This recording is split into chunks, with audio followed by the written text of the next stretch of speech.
Je sais que vous allez encore me dire qu'on ne parle pas en mangeant. Mais là, on n'a même plus le temps de se poser et de manger sans être obligé de faire quelque chose, car la situation est effectivement dramatique, pénible, et nous sommes obligés de tout faire en même temps.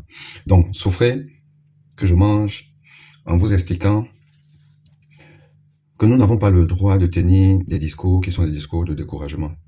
Nous n'avons pas le droit. Mon cher et estimé Dr Aristide Monod, à qui je transmets déjà mes condoléances les plus marquées, car c'est toujours difficile de perdre un être cher, et surtout un enfant.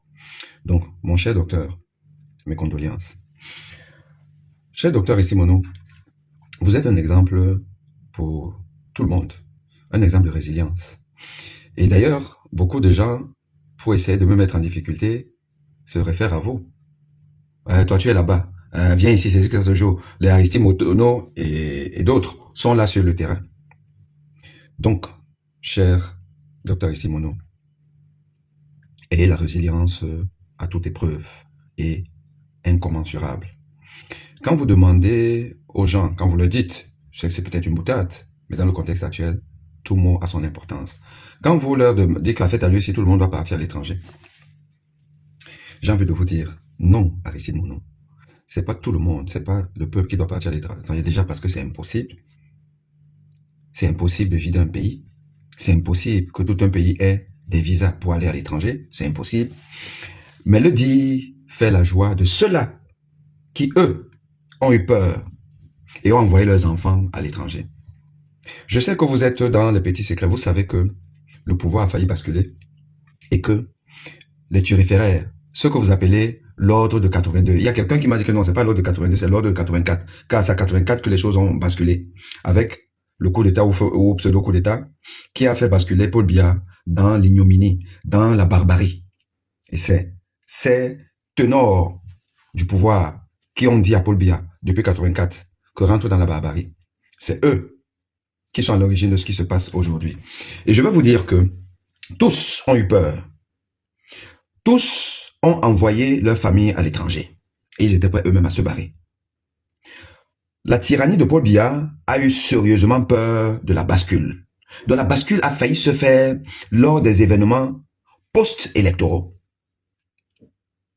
Les événements qui ont conduit des villes à s'embraser un peu ont fait peur à la tyrannie. Comme toute tyrannie, la tyrannie camerounaise a un tigre en papier qui ne repose que sur la peur qu'elle distille dans la population. Et c'est pourquoi? Parce que il n'y a pas la masse critique nécessaire pour la chasser.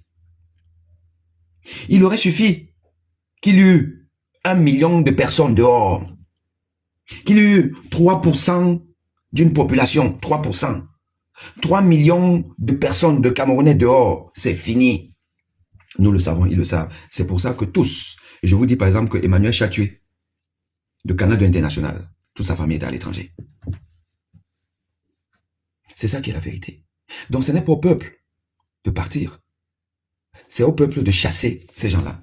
Et ça se fait juste en étant courageux, soudé et en prenant les choses en main. Et moi, je vais vous faire une proposition parce que, effectivement, on va te dire, oh, toi, tu es là-bas, viens ici, viens ici. Alors, donc c'est un problème de courage. Et je crois que chacun de nous a toujours un moment où la peur fuit, où le courage est à son paroxysme. C'est quand un être humain se sent personnellement touché par un événement. Il la bloque. Pourquoi certains pays ont réussi de faire leur révolution? Parce que la peur a foutu le camp. Quand le Tunisien s'immole et ça déclenche effectivement le printemps tunisien, c'est parce que la peur avait foutu le camp. On se dit, bon là, je n'ai plus rien à perdre. Les Burkinabés, pareil. Les Malgaches, pareil. Les Népalais, pareil. C'est un problème du sentiment de peur qui doit partir. Or, le sentiment de peur nous fuit souvent quand nous sommes directement touchés par une injustice. Donc, moi, je vais faire une proposition. Je ne demande pas au peuple camerounais peureux parce qu'il ne se sent pas directement concerné. Oui, nous ne nous sentons pas, nous ne sommes pas sentis concernés par ce qui est arrivé à Nice Kanen. ce qui est un drame, ce qui est une faute. Et pour ça, là, nous devons nous reprocher ça à vie. Nous aurions dû aller chercher Anissé Kane au CED pour dire que ce monsieur n'a rien fait, et en plus il est malade, sortez-le. Le peuple devait le faire. Et le peuple aurait réussi. Ils ont reculé dans leur tentative d'embastiller Maître Alice comme quand elle avait été convoquée pour avoir donc enlevé les scellés. Ils ont eu peur parce que le peuple était prêt à sortir et accompagner Alice comme. Ils n'ont rien fait à la joie au maire Pillon parce qu'ils ont senti que le peuple est prêt à aller les affronter. Moi, c'est mon interprétation. Je veux donc vous dire une chose.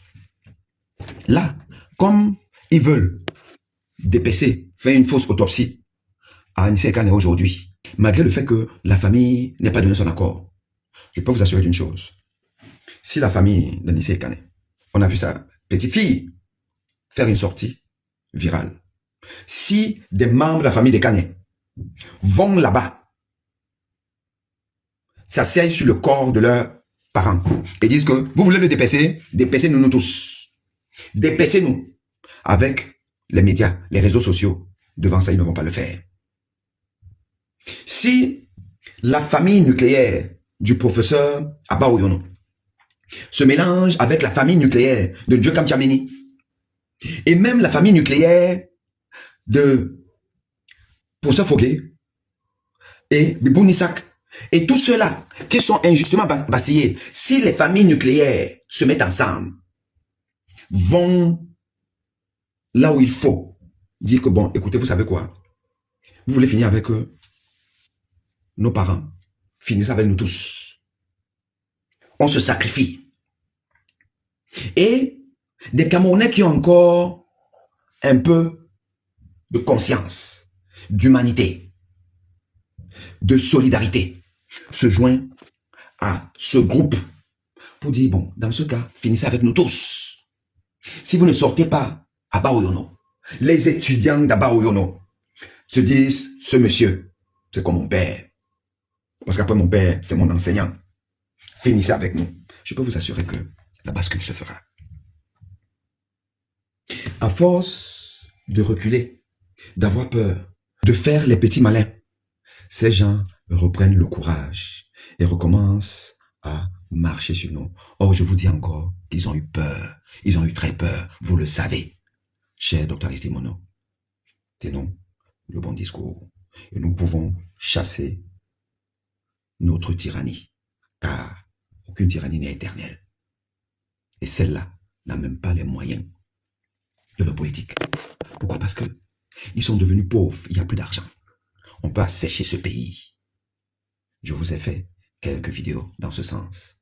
On peut leur opposer un combat dans lequel le peuple qui a déjà la souveraineté, qui a la légitimité, qui a voté un individu, ce peuple doit pouvoir rassembler les moyens financiers. Et on peut pour la bascule. Mais surtout, n'ayons pas peur. Et ne tenons pas les messages qui les arrangent et qui sont contre-productifs pour nous. À très vite.